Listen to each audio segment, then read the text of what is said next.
7 साल की सजा सुनाई है। गुनाहगार समझा तो सजा सुनाई है।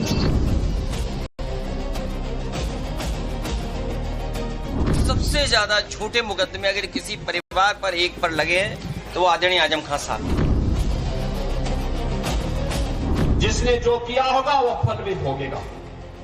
मामले न्यायालय में है, मेरिट के आधार पर न्यायालय निर्णय ले रही है, तो उसमें सरकार और पार्टी को दोषारोपण करने का कोई मतलब नहीं होता है।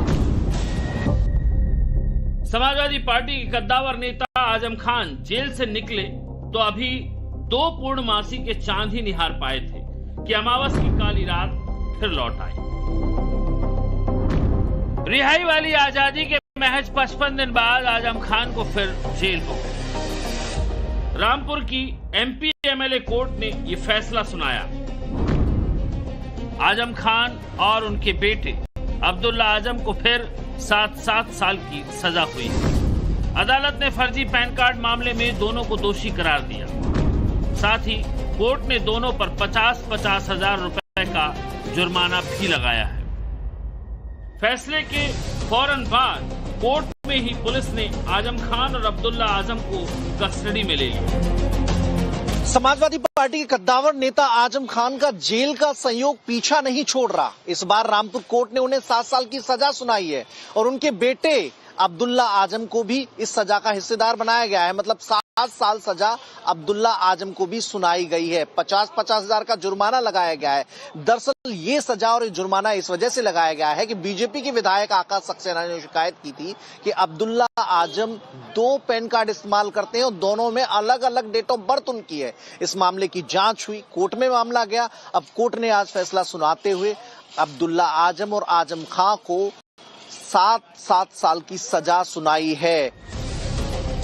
जिस पैन कार्ड मामले में आजम खान और अब्दुल्ला आजम को 7 साल की सजा हुई है, उसी मामले में अब्दुल्ला आजम ने इलाहाबाद हाई कोर्ट में याचिका दायर कर ट्रायल को रद्द करने की मांग की थी। हाई कोर्ट ने जुलाई में याचिका खारिज कर दी थी और उन्हें ट्रायल कोर्ट पर भरोसा करने की सलाह दी थी। लगभग 6 वर्ष के बाद आज उसमें फैसला आया है और इसमें दोनों मुलजिम अब्दुल्ला आजम खान और आजम खान दोनों को 7 वर्ष की सजा सुनाई है। मैं इसे सत्य की जीत मानता हूँ।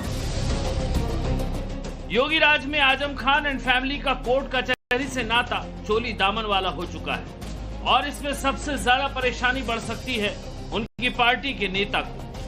आजम खान के फिर से जेल जाने से अखिलेश के पीडीए के ए फॉर अल्पसंख्यक का इक्वेशन कैसे तार-तार हो सकता है, बताएंगे आगे। पहले समझिए आजम एंड फैमिली की क्राइम हिस्ट्री।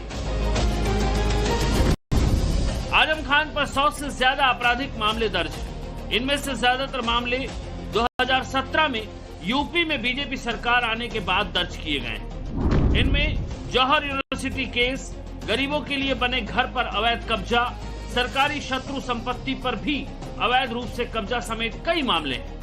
आजम खान को करीब 72 मामलों में जमानत मिल चुकी है। तो वहीं आजम खान, उनकी पत्नी डॉक्टर तंजीम फातिमा और बेटे अब्दुल्ला आजम पर 2 अलग अलग जन्म प्रमाण पत्र बनवाने के भी आरोप है कि अब्दुल्ला आजम ने फर्जी जन्म प्रमाण पत्र का इस्तेमाल करके चुनाव लड़ा था। इस मामले में उन्हें दोषी ठहराया गया था और सजा भी हुई थी, जिसकी वजह से अब्दुल्ला आजम की विधानसभा सदस्यता रद्द हो गई थी। मैं छोटा सा आदमी,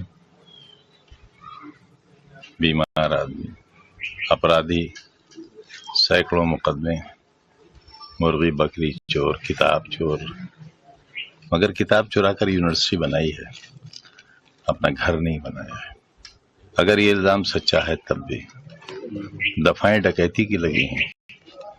एक ही मुकदमे में 21 साल की सजा और 34 लाख रुपए का जुर्माना है एक मुकदमे में।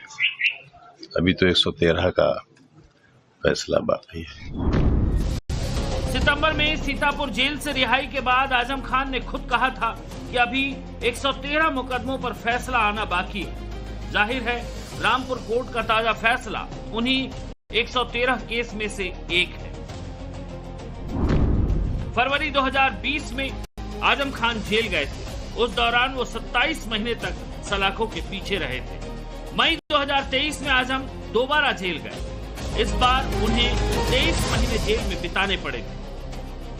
47 बरस से सियासत कर रहे 77 बरस के आजम खान विधायक भी रहे, मंत्री रहे, सांसद भी रहे। अयोग्य घोषित होने से पहले आजम खान हमेशा किसी न किसी सदन में माननीय सदस्य रहे, लेकिन कहते हैं जैसी करनी वैसी भरनी। सत्ता बदली, समय का चक्र बदला और आजम खान का ज्यादातर समय जेल में कटने लगा। आज की तारीख में यूपी में योगी सरकार के कुल 3165 दिन पूरे हो चुके हैं। इनमें आजम खान कुल 1519 दिन जेल में रहे, यानी योगी राज के कार्यकाल का आधा समय आजम खान को जेल की कोठरी ही नसीब हुई। जो जस करे सो तत्फल चाखा, ये तो पहले ही गोस्वामी तुलसीदास जी कह दिए हैं। अगर एक पैन कार्ड रखने का विधान है और 2 रखोगे, फ्रॉड करोगे, तो उसकी सजा तो न्याय व्यवस्था के अंतर्गत मिलेगी। तो इसमें कोई बड़ा आश्चर्य का विषय नहीं। सीतापुर जेल से रिहाई के बाद आजम खान और अखिलेश यादव में 2 मुलाकातें हुई थी। 23 महीने के बाद दोनों पहली बार 8 अक्टूबर को मिले।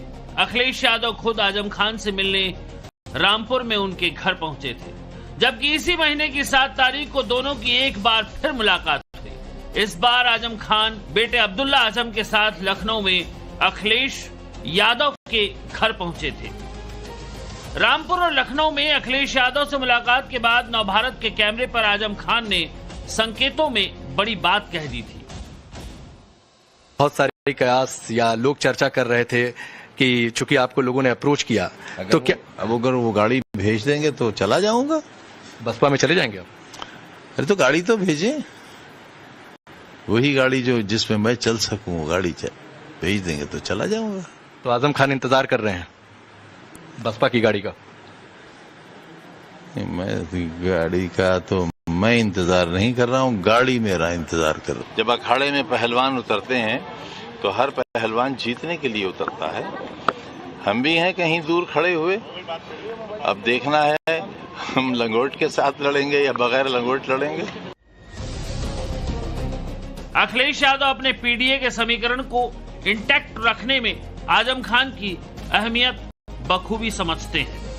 तब तो जेल से निकलने के बाद जैसे ही आजम खान ने बगावती सिग्नल दिए, अखिलेश गिला शिकवा मिटाने के लिए रामपुर में उनके घर तक पहुंच गए। और आदरणीय आजम खान साहब वो बहुत पुराने नेता हैं। पुराने नेताओं की बात ही कुछ और है, पुराने लोगों की बात ही कुछ और होती है। ये हमारी पार्टी के दरख्त हैं, इतनी गहरी जड़ें और उतना ही गहरा उनका साया भी हम लोगों के साथ हमेशा रहा है। और ये बड़ी लड़ाई है, उसमें हम सब लोग मिलकर के लड़ेंगे। अखिलेश यादव ने 30 सेकंड के बयान में यह जता दिया था कि पार्टी को आदरणीय आजम खान की कितनी जरूरत है, लेकिन अब एक बार फिर आजम की जेल यात्रा से 27 का रण अखिलेश यादव को अकेले ही लड़ना पड़ेगा। अब सवाल है कि आजम खान को फिर जेल होने से किस तरह अखिलेश के पीडीए को सेटबैक पहुंच सकता है। इसकी सबसे बड़ी वजह बताई जा रही है MY समीकरण पर टिकी समाजवादी पार्टी की सियासत। 2012 के यूपी चुनाव में समाजवादी पार्टी को 65 से 70% मुसलमानों ने वोट दिया था। 2017 में यूपी चुनाव हुए तो इस बार भी अखिलेश की पार्टी के लिए मुस्लिम वोटों का आंकड़ा 70% रहा। 2022 में 83% मुस्लिमों ने समाजवादी पार्टी का साथ दिया। अगर ये वोट बैंक झटका या आजम की वजह से समाजवादी पार्टी से दूर हुआ तो अखिलेश का 2027 वाला ख्वाब चकनाचूर हो सकता है।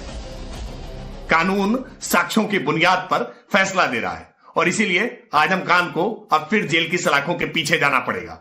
इस बात से समाजवादी पार्टी के साथियों को दर्द जरूर होगा, लेकिन वो दर्द निवारक गोलियां खाएं, क्योंकि यह दर्द घटने वाला नहीं है। सत्ता में रहते हुए जो अत्याचार किया है, पाई पाई का हिसाब हो रहा है। कहीं न कहीं सरकार की मंशा उनको बाहर ना रखने की थी। जिस तरह से वो बाहर आए थे, जनता में रिस्पांस मिल रहा था, उन सबको देखते हुए कहीं न कहीं भाजपा ने फिर साजिश करके उनको अंदर भिजवाया है। और उन्होंने आप बीती बताई थी कि जेल में उन्हें किस तरह से प्रताड़ित किया गया है।